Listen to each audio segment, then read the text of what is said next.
To another exciting video where you're going to learn how to draft with new techniques that will enable you to draft really fast and efficiently and not waste time.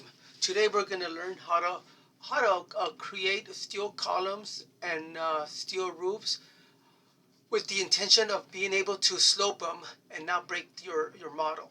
It's a great technique, and it's gonna save you hundreds of drafting hours in the long run when you're working on major projects. The first thing you want to do is we want to bring in our steel columns. We're going to go to insert, we're going to load family, we're going to go to structural framing. We'll bring in our steel column first. Doesn't really matter what we use. It's just for an example here. We'll click on the Y flange, and I'm just gonna scroll down here, and then I'll make it a W20 21 by 50. Brought that in. Perfect. And then I'm gonna go back in here, insert a load family, and now I'm gonna back a folder, one more, and then I'm gonna go to structural columns, and then bring in the same size for my structural column. So I'm still gonna use a wide flange column, and I'm gonna bring a W21 by 50, if there is one, of course. And there it is. Perfect. So now that those are in there and they're set, the next thing I want to do will be to go to my first floor, which I'm at. I'm going to go to my structural tab, select column, and there it is. Now I want to make sure here, since I'm not going from depth, which means that from this level I would go downward. Since I'm already on the lower level, I want to change this to height, and we're going to change it to, we want it to connect to the second level. So we'll put one here, put one there, and then I'm just going to grab both of these, type in CO for copy, click on a common point, drag it down here, and there we go. And then I'm going to go to a 3D view so you can see those columns. There we go. There they are. So there's basically two ways you can draw your beams on top. You can either go to your second level and place them. Like I can do this. I can go here, go to my tab, go to structural tab, and then I would choose beam. And then since the only family that I have for framing is a W21 by 50, that's the only one that's going to show up for now. So once I select it, I can just start, make sure I click from center point there, and then I can right click, repeat the command, but I'll do that again.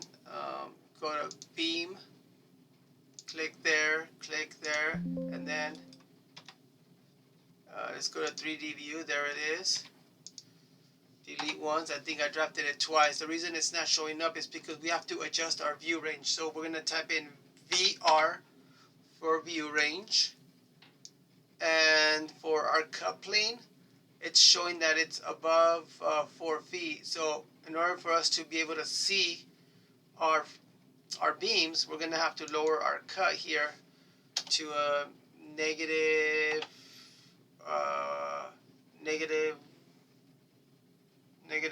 1 foot.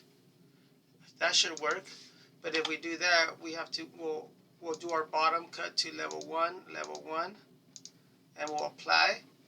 We'll click OK, and now you can see the beam here. Now what we're going to do is we're going to draw in another one from our plan view there, and then we're going to escape once and draw another one. Escape once and draw another one, and there they are. If we go to a 3D view, there they are. So the key here to be able to make your your column slope in relation with your beam. In other words, you want them to slope at the same time accordingly. The trick is you gotta go to you gotta click on one of your structural columns, and then you have to make sure that everything looks correct here. Let me double check here. Let me 1 second. Okay. So if you were to, for example, on this column, they say you wanna drop the height of this column, offset it by, they say, a foot.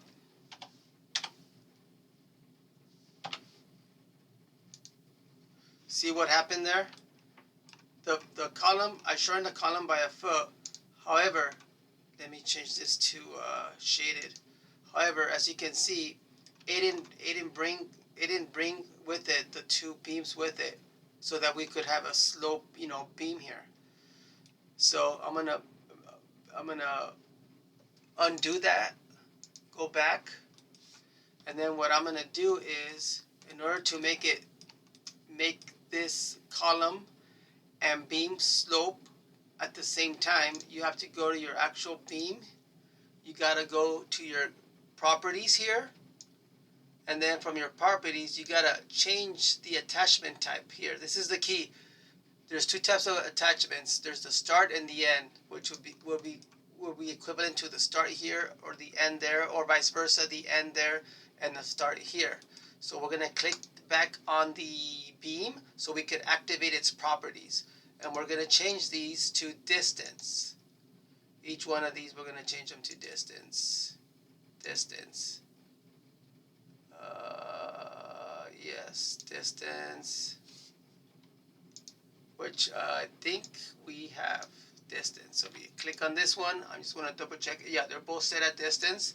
I'm going to set this one also to from end elevation to distance, and then change this one from end elevation to distance. I'm going to do the same thing for the other ones, just to get them all done correctly. So that one's done. I think we need to do this one correct. Change it again to distance. Change that property to distance. Click OK, and then we'll rotate our model to this end. We'll click on that beam, and we'll change that from end elevation to distance. End elevation to distance. Click OK. So if I did this correctly, I'm going to change my view to a shaded so you can see the beams and columns more clearly. So if I were to grab this column, now I'm going to go back in here, and I'm going to drop the top about a foot down. And what I'm expecting to happen is I'm expecting this beam and that beam to also come with it, to be dropped also a foot, so that we can have a slope here and a slope there.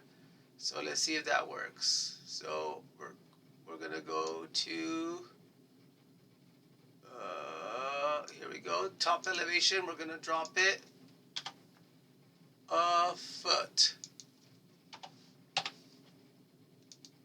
There you go. I'll drop it more now.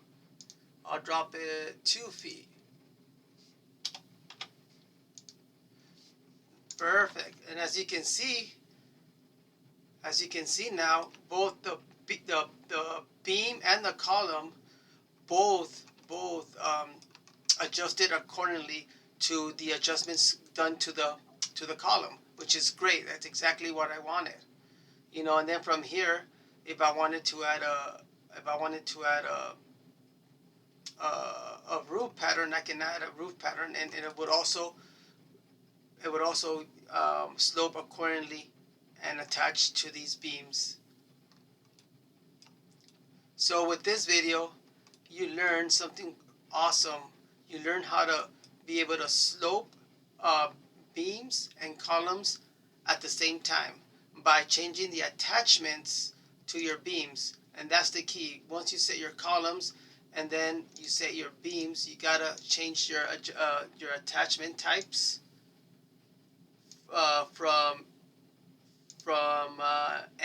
elevation to distance, and that will help you or enable you to slow both the beams and the columns together. So I hope this video was of great help, and hopefully it'll come in handy in your drafting endeavors. You know, when you come into a situation where you need to drop a column down, but you want to also drop the beams at the same time. So please, I plan to provide you guys with more videos with quick techniques and to make your drafting a lot faster and efficient. So if you please don't mind, please subscribe to my channel so you can get more of these tips, these drafting tips that will make your drafting life a lot more easier. Thank you very much.